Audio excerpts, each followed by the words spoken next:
እስኪ ወንድሜ ስምህን እስኪ አስተዋውቀን።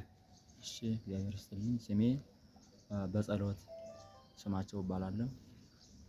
የመጣሁበት ወረዳ ምዕራብ ጎጃም ደጋዳሞት ይባላል። ያው እዚህ የመጣሁት ቅኔ ለመማር ነው። መልካም።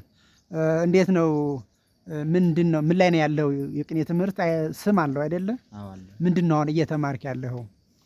ያው ከማስቀጸል ደረጃ ወጥቼ በማስነገር ደረጃ ነው አሁን ያለሁበት። ተማሪውን እያስነገርክ? አዎ። ለመምህርነት እየደረስክ ነው ማለት ነው? ያው ስንት ዓመት ቆይታል ቅኔ ትምህርት በመማር? ያው ከዚህ በፊት ያው 2 ዓመት ቆይቻለሁ። 2 ዓመት? አዎ። ኦኬ። ዓላማህ ምንድነው? ቅኔ ተምረህ ከዛ በኋላ ወዴት ነው ትምህርት ቤት የምትገባው? ምን ለመማር ነው? ቅኔውን ከጨረስክ በኋላ ምን ለመማር እንደው አስበሃል?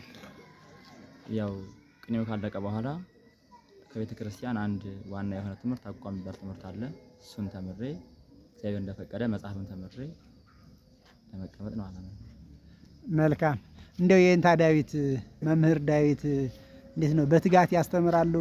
ተማሪውን በመቀስቀስ ያስተምራሉ? ለማስተማር ፍላጎት እና ፍቅር አላቸው ወይ? እስኪ ስለሳቸው ገለጻ አድርግልኝ።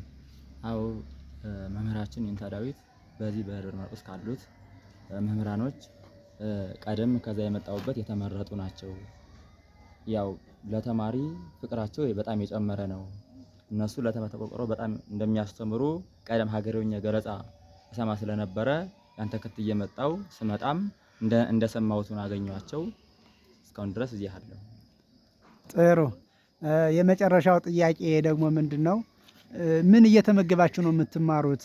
ማለት እንጀራ ነው? ኮቸሮ ነው? እንዴት ነው እየተመገባችሁት ያላችሁት? እንደ ድሮ በእንተ ስማ ለማርያም ብላችሁ ስትለምኑ ሰው ይሰጣችኋል ወይ? በእንተ ስማ ለማርያም ብላችሁ ስትለምኑስ የሚያጋጥማችሁ ቻሌንጅ ወይ ደግሞ ፈታኝ ነገር ምንድነው? ያው አዎ እንደምትሉን እንደ ድሮ ባይሆንም በእንተ ማርያም ስንል በከፊል እናገኛለን። ግን በይበልጥ የምንማር ኮቸሮ ገዝተን ነው። ኮቸሮ ገዝተን ኮቸሮ በልተን ኮቸሮ ተመግበን ነው እስካሁን ድረስ የምንማር።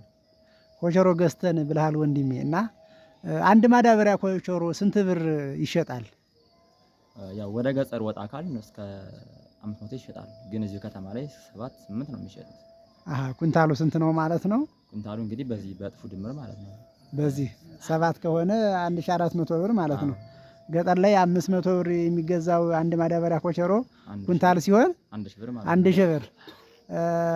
እስኪ አሁን በቤተ ጉባኤ ላይ የተደረገ ነገር ካለ ቅድም መምህራችን መምህር ዳዊት እንደተናገሩት መብራት ገብቶልናል ብለዋል፣ ውሃም ገብቶልናል ብለዋል።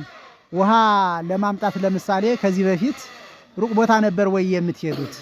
አዎ ሩቅ ቦታ ሄደን ወረፋ ይዘዋል እናቶቻችን ሊያመጡ በዚህ በማርቆስ ዙሪያ ያሉት። ግን ከነሱ ጋር ተጋፍተን በጣም በማይሆን ሁኔታ ነው ውሃ ስንቀዳ የነበረ። ግን አሁን እግዚአብሔር ፈቅዶ ያው ባሉት ሰዎች በረዱን ሰዎች በአሜሪካ በሚገኙት ወንድሞቻችን አባቶቻችን በእነሱ መልካም ፈቃድነት ውሃ ገብቶ እየተጠቀምን እንገኛለን። ውሃ ስትቀዱ ከሰው ጋር የመጋጨት ነገር፣ የመሰዳደብ ነገር፣ አትግፋኝ አትግፊኝ የማለት ነገር ያጋጥማችኋል? አዎ ያጋጥም ነበር። አጋጥማችኋል? አዎ ያጋጥም። ስለዚህ ውሃ ለመቅዳት የምታባክኑትን ጉልበት ወይ ደግሞ ውሃ ለመቅዳት በምትሄዱበት ሰዓት አሁን ምን ትላላችሁ ማለት ነው? ታነባላችሁ አይደል? አዎ እናነባለን፣ እናጠናለን። መልካም። መብራት ባለመኖሩስ እንዴት ትሰቃዩ ነበር? እንዴት ትቸገሩ ነበረ? ያው ቅድም መምህራችን እንደገለጹት ምንም እንኳን ሳይቀር ጉድፍ ራሱ አብረን እንበላ ነበረ። ሌሊት ያው ከትምህርት ተመልሰን እንጀራ አቅርበን ሞሰብ አቅርበን ስንበላ ጉድፍ አብረን እንበላ ነበረ። ይህ ችግር አሁን ተቀርፎልን በሰላም እየተመገብን እንገኛለን። የምትመገቡትን ምግብ እየመረጣችሁ እየበላችሁ ነው? እያነበባችሁም ነበር አይደለ? አዎ። ከዚህ በፊት እንዲያው መብራት ሳይኖር ለማንበብ ፍላጎት እያላችሁ ለመሸምደድ መጽሐፍ ለማየት እያሰባችሁ ትቸገሩ ነበር አይደለ? አሁን እንቸገር ነበረ፣ በጣም እንቸገር ነበረ። እሺ እግዚአብሔር ይስጥልኝ፣ አመሰግናለሁ።